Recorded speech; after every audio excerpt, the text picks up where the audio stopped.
Hello, I'm Diane Morgan. My husband, Michael Morgan, and his friend, Bob Flashman, carved the pole to replace the one that had rotted away at Belvedere Point.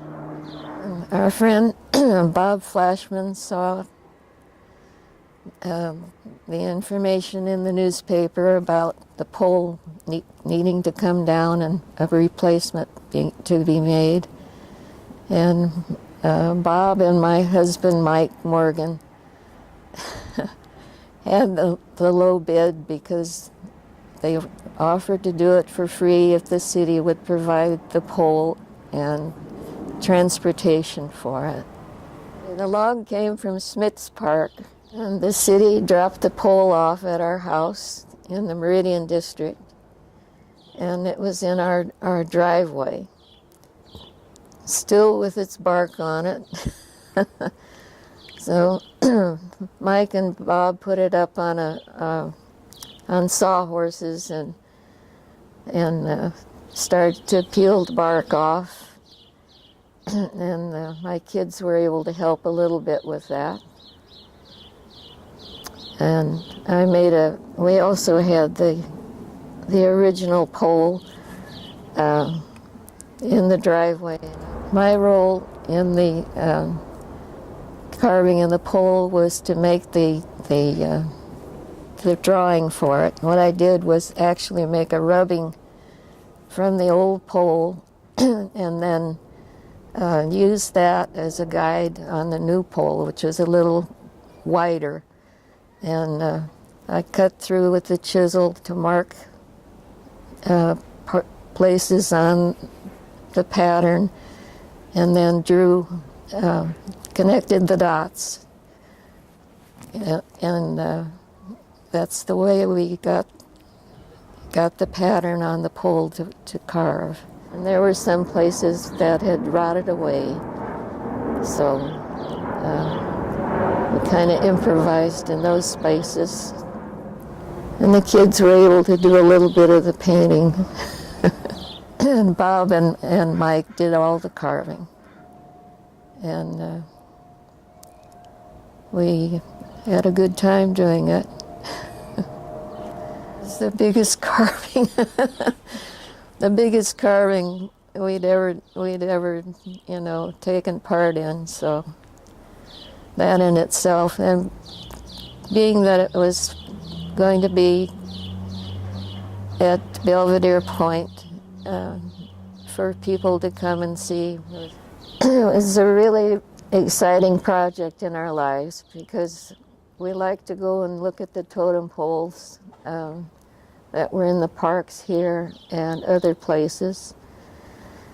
And it was just one of the best things that ever happened to have the pole here that we could use as a model and make a new one for the park. My husband Mike and his friend Bob Flashman met through their work at Boeing. And they were good buddies. They had a lot of fun together. And we did as families, too. Well, they were both very self-confident. And after all, I only had to do the plan for it, so. Although I did have to watch them because they were going to turn the beavers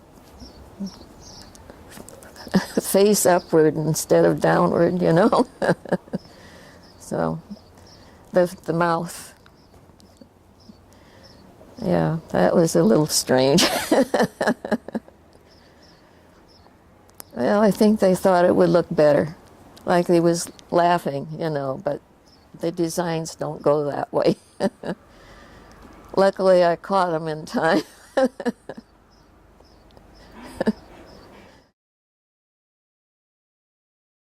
We made another big totem for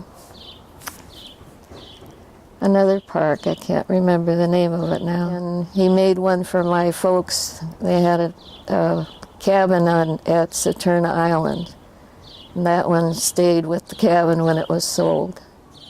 And he made some other smaller things. So.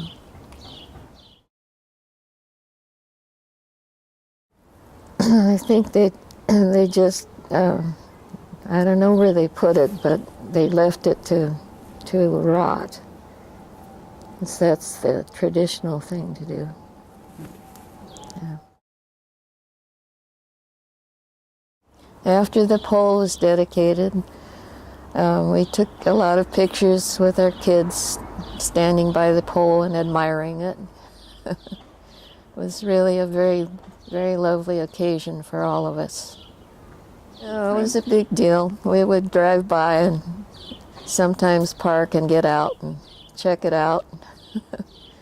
Still go past there occasionally, but I'm very excited to see the pole in a new location because we had such a good time back then being able to do this project for the city.